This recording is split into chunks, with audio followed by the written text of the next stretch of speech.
The stars looked different tonight. Alan Wright stood on the roof of the Space Defense Force headquarters and gazed upward. 20 years in the military had taught him to trust his instincts, and something felt wrong. Very wrong. "Commander, you should see this." Susan Miller's voice crackled through his comm unit. The lieutenant rarely sounded alarmed, which made her tone even more concerning. Alan hurried back to the control room where dozens of screens showed unusual readings. Susan pointed to the main display, where several objects had appeared at the edge of Earth's detection range. "They just appeared," she said. "No approach trajectory, 1 minute nothing, the next minute they were there." Alan studied the objects. "How many?" "We're counting over 200 large vessels. Nothing like we've ever seen before." The room fell quiet. Humanity had sent probes and small crews to Mars and beyond, but nothing that could explain these readings. These were not human ships. "Get the president on the line," Alan ordered, "and contact every major space agency. I want all data shared immediately." Across the globe, similar scenes played out. The objects moved closer to Earth, spreading out, to form a loose sphere around the planet. News outlets began reporting strange sightings in the sky. Social media exploded with theories and blurry images. In her small office at the intelligence agency, Patricia Garcia sorted through incoming data. She had spent years analyzing potential communications from space, preparing for a moment no one truly believed would come. Now it was here, and something about the energy signatures troubled her deeply. "These patterns look like a countdown," she muttered to herself, typing frantically.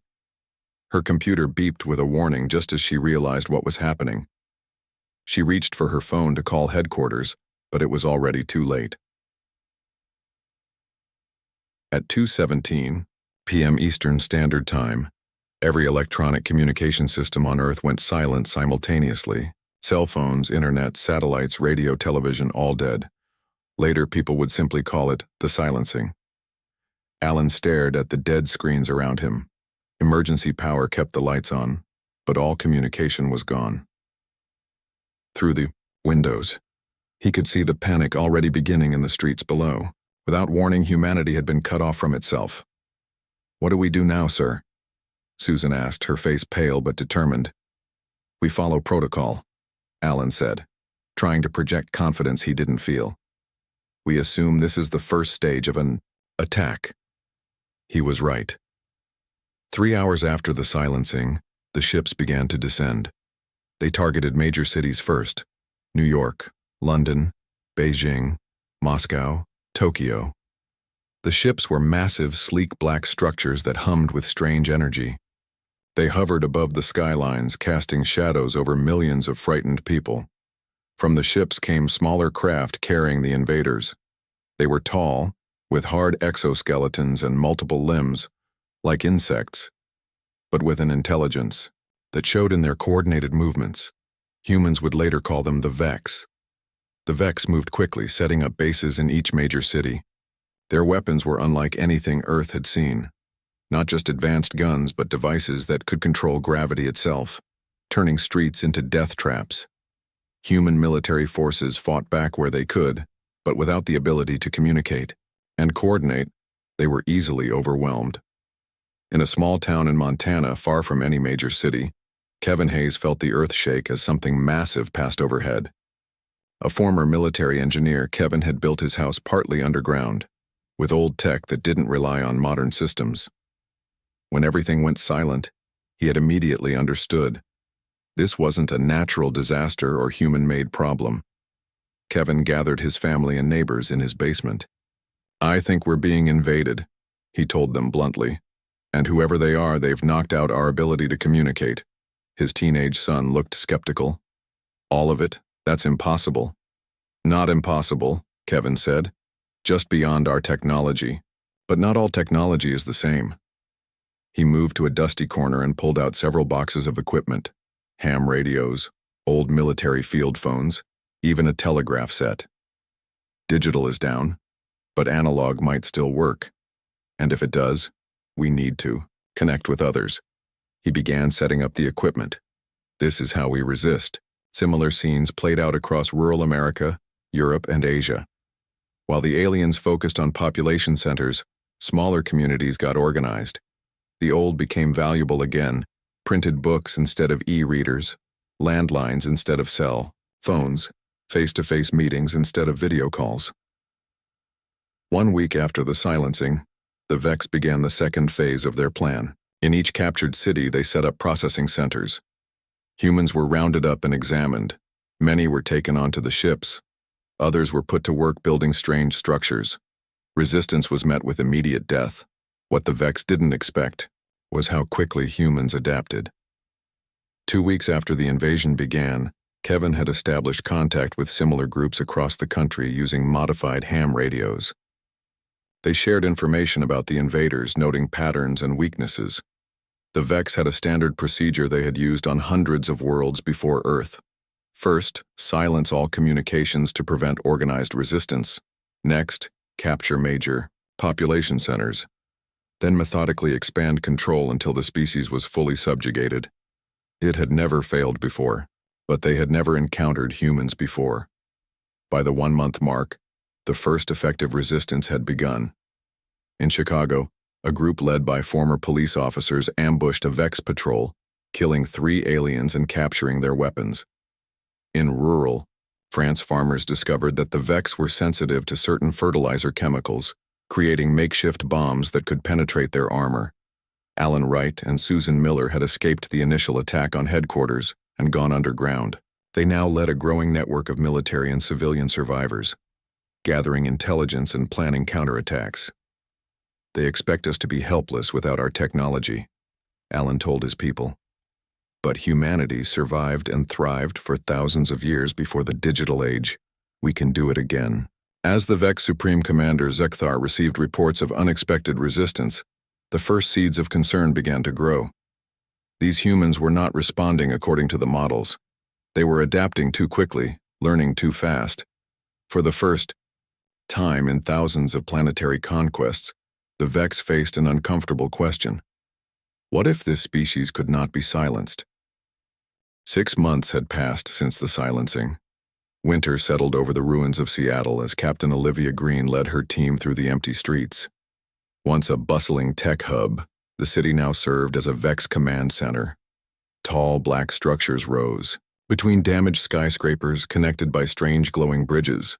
"Stay low," Olivia whispered to the 5 people following her. Each carried weapons that looked cobbled together from scrap, but appearances were deceiving. The curved metal pieces and glowing power cells had been taken from dead Vex or their damaged equipment. The team moved toward a smaller building where the aliens stored supplies. Their mission was simple: steal what they could and destroy the rest. It was the 4th such raid this month, part of a growing resistance that spread across the remains of human civilization. "They're changing their patrol patterns again," said Greg Porter, the team's scout. A former delivery driver, Greg knew every alley and shortcut in the city. "They're learning from our attacks." Olivia nodded. "And we're learning from them." 3 months ago, Olivia's group had made an important discovery. During a raid, they had accidentally activated a device that emitted a high-pitched noise. The Vex patrol had immediately collapsed, their limbs twitching uncontrollably. The sound had affected their nervous system somehow. Since then, Olivia's team had built crude sonic weapons that gave humans their first real advantage. The devices had limited range and power, but they worked. Word spread through Kevin Hayes' growing communication network, and now resistance groups worldwide used similar weapons. The team reached the storage facility without incident. While others gathered supplies, Olivia placed sonic disruptors around the building. They had 10 minutes before the devices would activate, enough time to get clear but not enough for the Vex to find and disable them. As they retreated with their stolen goods, Olivia saw something that made her stop. A group of humans worked, under Vex supervision, loading equipment into a transport. But they weren't the usual prisoners. They moved with purpose, talking to the Vex as if communicating with them. "Collaborators," Greg whispered, his voice tight with anger. Olivia pulled him back. "Or captives forced to work. Either way, not our mission today." They returned to their hidden base as the storage facility erupted in chaos behind them. The sonic disruptors would confuse and disable the Vex for hours, disrupting their operations and forcing them to divert resources for repairs. Far from Seattle, in the Appalachian Mountains, Richard Campbell watched as his makeshift lab filled with people. Once a physics professor at a small college, he now led a research team studying the Vex. Today he had called everyone together to share a discovery. "I believe I know why they came to Earth," Richard said, his voice echoing in the cave they used as their main meeting area. "And it's not what we thought." He pointed to charts showing readings taken from captured Vex technology. "They visited hundreds of worlds before ours. Their invasion pattern is always the same. But Earth was different. They came here specifically, with more ships and resources than their standard operation." A woman in the back spoke up. "Because we're a threat somehow?" Richard nodded. "Exactly, Maria. I've analyzed their communications, what we've been able to intercept and decode. They refer to humans as the awakening ones. There's another term they use that roughly translates to the seeds of destruction." Murmurs spread through the group. Richard continued, "They didn't come here for resources or territory. They came because they're afraid of what we might become." He showed them data on Vex brain activity recorded during encounters with humans. "See these spikes? That's fear, not just caution, genuine fear. Something about humans terrifies them." Meanwhile, in the underground remains of the Space Defense Force headquarters, Alan Wright met with representatives from resistance groups across North America. Susan Miller had established a network of runners who carried information between groups when electronic communication wasn't possible. "The Vex are changing tactics," Alan told the gathered leaders. "They're starting to round up scientists and engineers specifically. We think they're worried about our technological progress." Susan added, "Our latest intelligence suggests they're bringing in more ships. They're committing more resources to Earth than any previous conquest."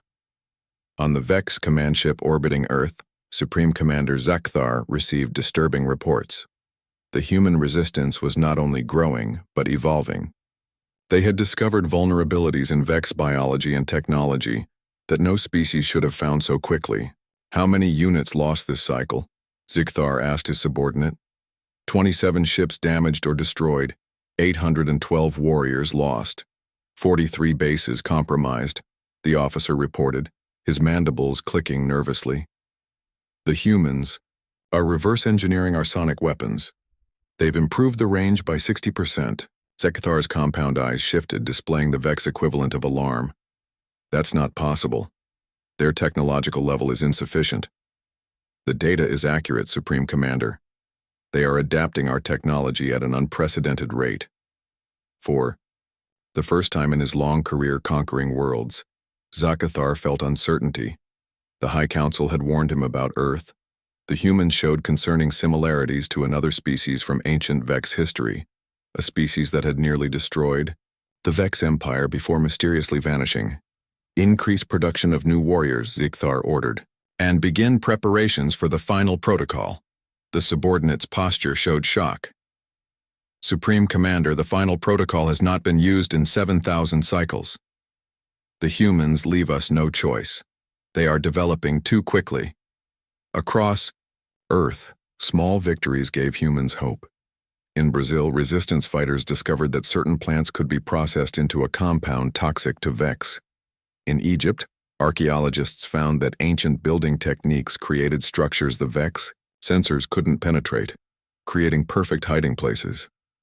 Olivia's team in Seattle grew bolder with each successful raid. After destroying 3 supply depots, they targeted a Vex communication relay. The mission went perfectly until their retreat.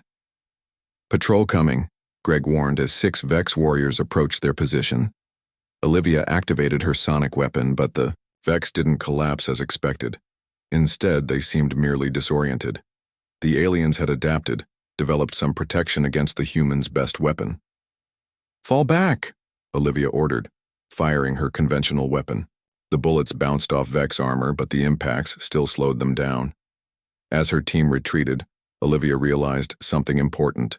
The Vex were learning from defeats, just as humans were. This wasn't a simple invasion. It was becoming a true war between species. In his mountain laboratory, Richard Campbell reached the same conclusion. "They're afraid of us because we adapt. he told his research team. Most species they conquer give up when their technology fails. We just find new ways to fight. He looked at the data again, at the patterns of Vex fear responses. They don't just fear what we are, they fear what we're becoming. 1 year after the silencing, humanity launched its first coordinated global counteroffensive.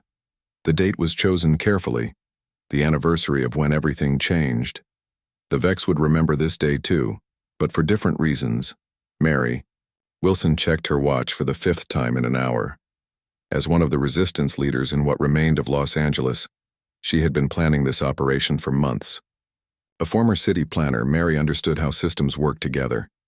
Now that knowledge helped her coordinate attacks designed to cause maximum chaos with minimum resources. "It's almost time," she said to the 50 fighters gathered in the abandoned subway tunnel. "Everyone knows their targets?" They nodded. Similar scenes played out in hidden locations worldwide, from Sydney to London, Cairo to Buenos Aires. Humans prepared to strike back on the same day, at the same hour. What made this possible was the work of Daniel Park. Before the invasion, Daniel had been developing satellite communication systems. Now he had found a way to use the Vex's own communication network against them. By tapping into their frequencies, resistance groups could coordinate across continents. 5 minutes, Mary announced. Her team checked their weapons one last time. Most carried the sonic devices that had proven so effective against the Vex, now smaller and more powerful than the original versions. Others had more traditional firearms, useful against the human collaborators who worked with the aliens. Across the city, the Vex went about their business, unaware of what was coming. They had grown comfortable in their conquest, believing Earth was under control despite isolated resistance. It was a fatal mistake. At exactly noon, Greenwich Mean Time, Mary's voice crackled through a small radio. For Earth. Her team moved out, splitting into smaller groups with different targets. They hit power stations first, using modified sonic weapons to disable the alien technology. Then communication relays, supply depots, and transport hubs. The pattern repeated worldwide as humanity struck back with a unity the Vex never expected. In Dow, Chicago, Dr. Lisa Brown monitored the attacks from a hidden lab beneath the city. She had spent months studying Vex biology, finding weaknesses in their seemingly perfect armor. Her breakthrough came when she discovered their neural systems were sensitive to specific sound frequencies. "The new weapons are working," her assistant reported as data came in from around the world. "Casualty reports show 70% effectiveness." Lisa nodded, pleased but not satisfied. "Keep working on the next version. They'll adapt to these soon." The OD-Vex response was swift and brutal. In South America, they released biological agents that targeted human respiratory systems. In Europe, they destroyed cities that had become resistant strongholds, sacrificing their own bases in the process. But again, humanity surprised them. Dr. John Carter, working from a hidden lab beneath Chicago's ruins, had anticipated this move. For months, he had been developing countermeasures, distributing them through the resistance network. "They think like machines," John told his team as reports of the biological attacks came in. "They expect predictable responses. That's why they'll lose." His vaccines, created from weakened versions of the Vex biological agents, had already been given to key resistance members. Instructions for making more were spreading through Daniel's communication network. On the Vex command ship, Supreme Commander Zakthar received increasingly disturbing reports. His subordinates' postures showed increasing distress as the news grew worse. "The humans are using our frequencies," the communication officer reported. "They coordinated attacks in 117 locations simultaneously." Zakthar's limbs twitched in anger and fear. "How many bases compromised?" 42 completely lost, 36 severely damaged. Casualty counts still coming in but estimated at over 5,000 warriors. Another officer stepped forward. "Supreme Commander, we have reports of humans displaying immunity to our biological weapons. The South American deployment had only 30% effectiveness. For a species that had conquered hundreds of worlds, this level of resistance was unthinkable." The Vex War Council gathered to discuss options, something that rarely happened during an invasion. The humans adapt too quickly, one council member said. They find weaknesses we didn't know existed. Their technology is primitive, another argued. They should not be capable of this level of resistance. Zekthar silenced them with a gesture.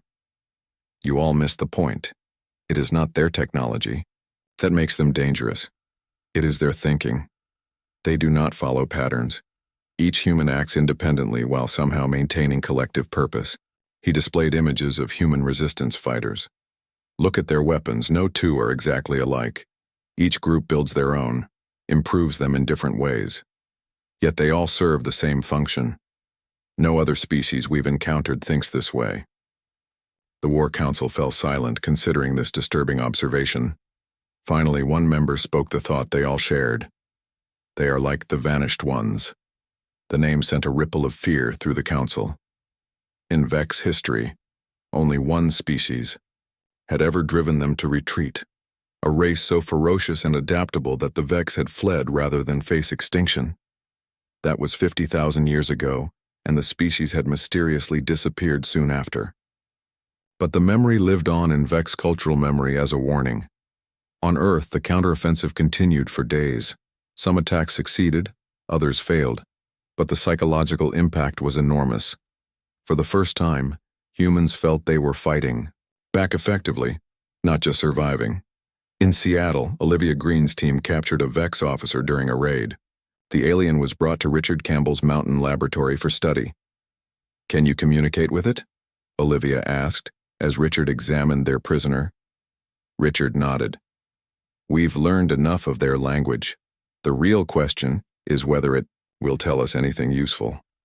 The Vex officer remained silent as Richard questioned it, until he mentioned the Vanished Ones. The alien's reaction was immediate, a full-body tremor that their sensors registered as fear. Ask it again, Olivia urged. About the Vanished Ones. Richard repeated the question. The Vex seemed to struggle internally before responding. What it said changed everything they thought they knew about the invasion. The Vex didn't come here just to conquer another world. Richard translated for the others. They came specifically to stop humans from developing further.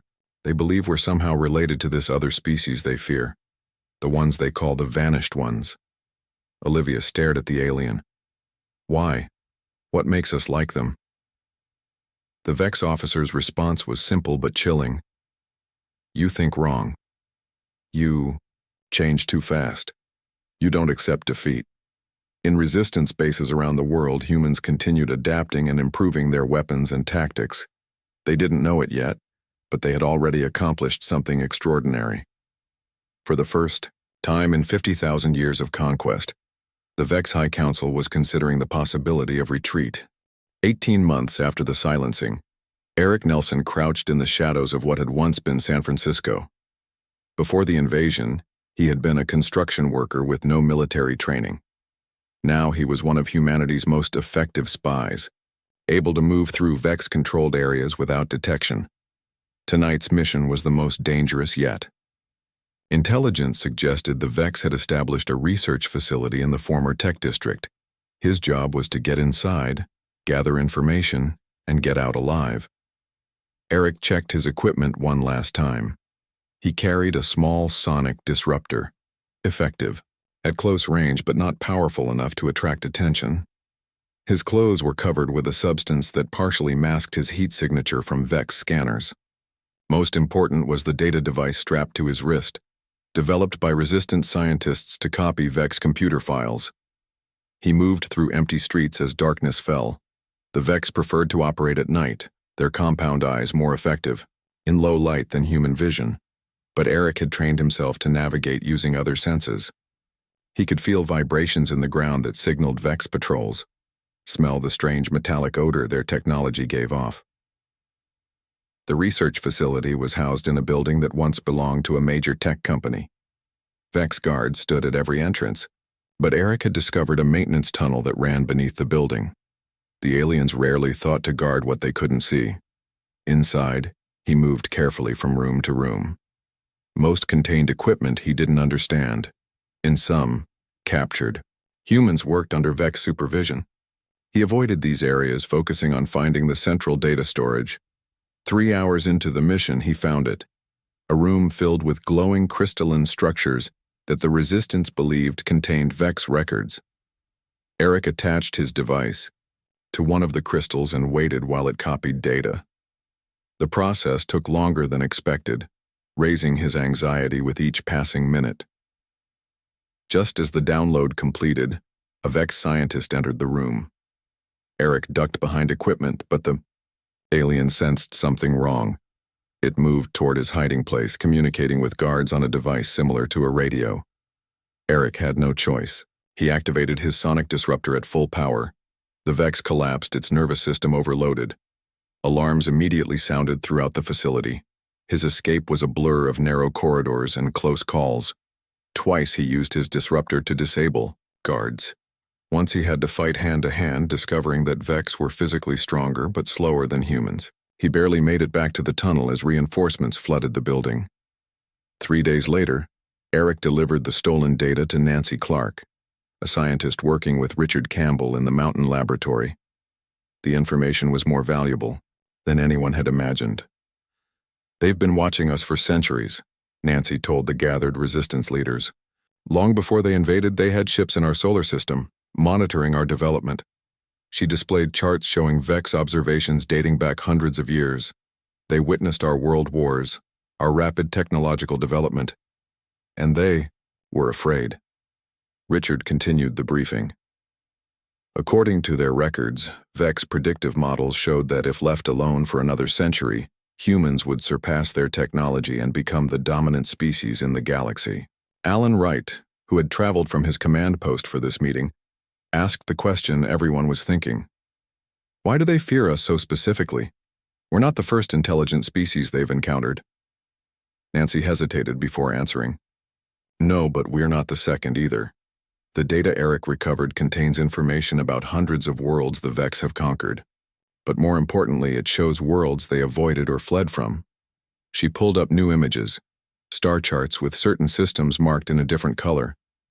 The Vex had silenced hundreds of worlds, but they had fled from only one other, a planet whose inhabitants bore striking psychological similarities to humans. The room fell silent as the implications sank in. Susan Miller finally spoke. "You're saying there was another species like us? What happened to them?" Nancy's expression was grim. "According to Vex records, that species hunted them across the stars after the Vex attempted to invade their world. They pushed the Vex to near extinction before mysteriously disappearing about 50,000 years ago." "Disappearing how?" Olivia Green asked. "The records don't say. Just that the Vex call them the Vanished Ones, and consider their disappearance the only reason the Vex Empire survived." Richard took over. "The most disturbing part is this. Genetic samples taken from early human subjects show certain markers that match the Vanished Ones. The Vex believe we may be distant relatives, or perhaps that those aliens visited Earth in prehistoric times and influenced our development. The information changed everything they thought they knew about the invasion. The Vex hadn't come to Earth for resources or territory. They had come out of fear of what humans might become if allowed to develop further. As the Resistance leaders processed this revelation, Eric pointed out something everyone had missed. If they're that afraid of us, it means they believe we can beat them. They wouldn't have invaded unless they thought we were a genuine threat. Across the room, heads nodded in agreement. The knowledge that another species had once driven the Vex to the brink of extinction gave them new hope. If it had been done before, it could be done again. On the Vex homeworld, light years from Earth, the High Council received increasingly desperate messages from Supreme Commander Zikthar.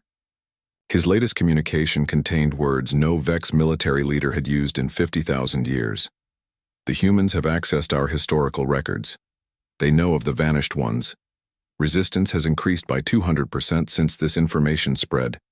Request permission to implement full retreat protocol.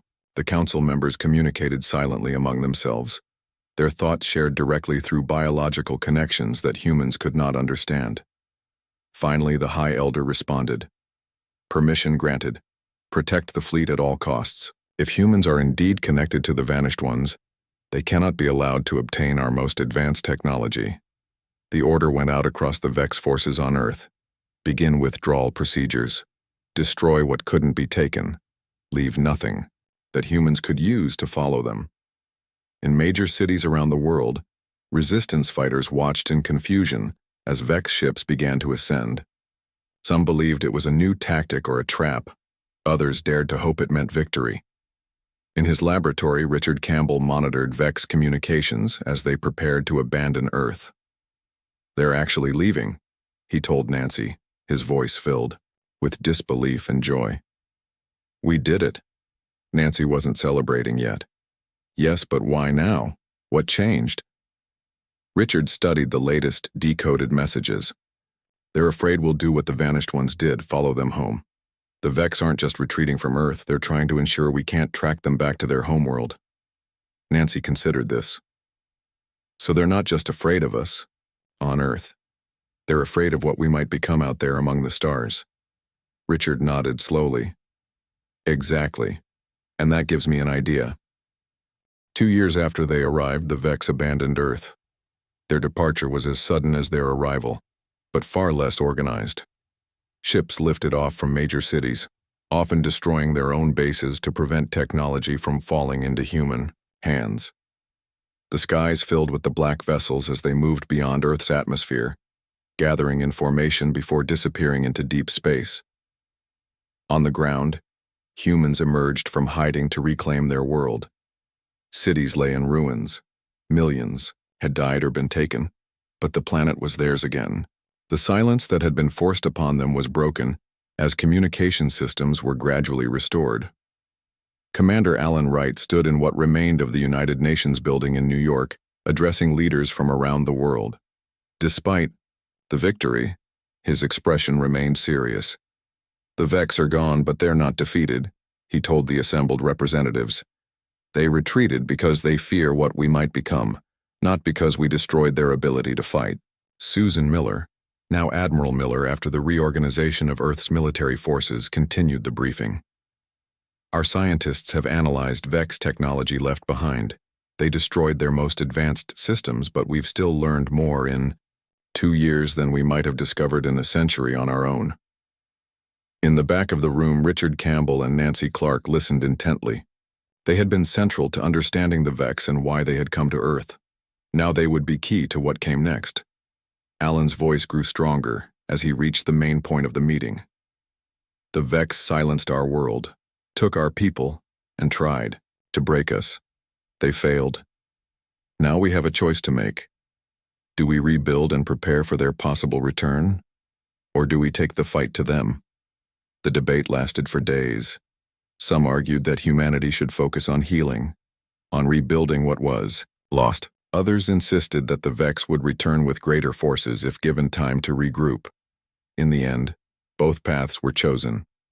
6 months after the Vex departure, humanity launched Project Phoenix. Using reverse-engineered Vex technology, Earth began building a fleet of ships designed for both exploration and warfare.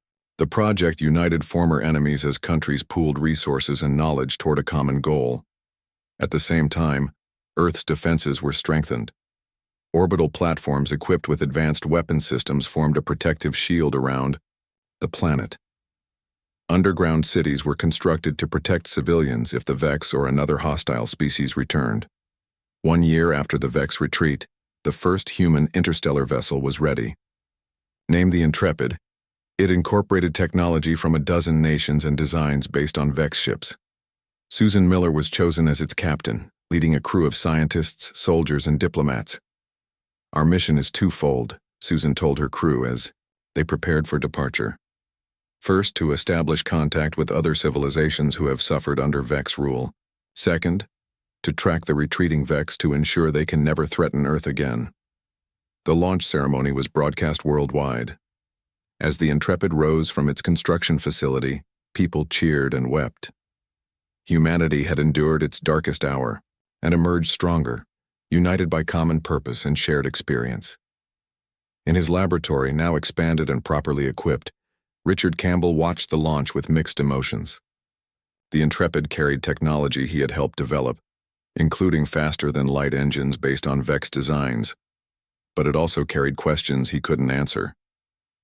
"We still don't know enough about the vanished ones," he told Nancy, as they watched the ship disappear into the sky. "Why did they disappear? Could the same thing happen to us?" Nancy's expression was determined rather than concerned. "That's why we're sending more than one ship. The Phoenix fleet will have 20 vessels by the end of next year. We're not putting all our eggs in one basket." Across the galaxy, Vex colonies received emergency signals from the High Council. The messages contained information most Vex had never expected to hear. Avoid human space at all costs. Exploration ships were recalled, outposts near Earth sector were abandoned, and defense fleets were repositioned to protect key Vex worlds. Intelligence reports from the edge of Vex territory brought the most terrifying news of all to the Vex. Leadership. Human ships were appearing in systems where they couldn't possibly have reached yet. Somehow, Earth had already improved upon Vex propulsion technology. 3 months into its mission, the Intrepid made first contact with non-Vex aliens. The Krith were a peaceful species who had been conquered by the Vex centuries ago and recently abandoned like Earth. Their technology was less advanced than humanity's, but they possessed valuable knowledge about Vex territory and behavior. "They spoke of you before they left," the Krith leader told Susan during their first meeting. "They called you the new hunters and warned us not to help you, but we remember what they did to our world." The alliance with the Krith was the first of many. As the Phoenix fleet expanded its reach, Earth made contact with dozens of species who had suffered under Vex rule. Each provided pieces of a larger puzzle: star charts, Vex weaknesses, histories of conquest and retreat. Some species joined Earth's cause directly, contributing ships and technology to the growing coalition. Others provided support from their homeworlds, transforming what had begun as Earth's revenge into a galactic liberation movement.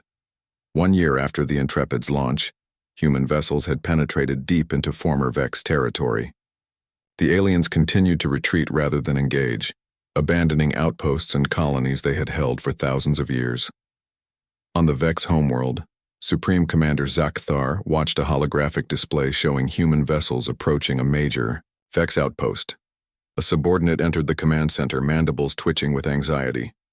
"Supreme Commander, the defense fleet is in position. We outnumber the human ships 5-1. Shall we engage?" Zakathar's compound eyes shifted to the tactical display. The numbers were correct. The Vex force was vastly superior. Yet the commander hesitated. "Numbers mean nothing against a species like humans," Zakthar said finally.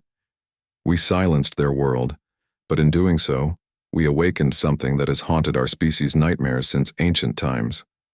"The prophecy?" the subordinate asked, voice lowered. "Yes.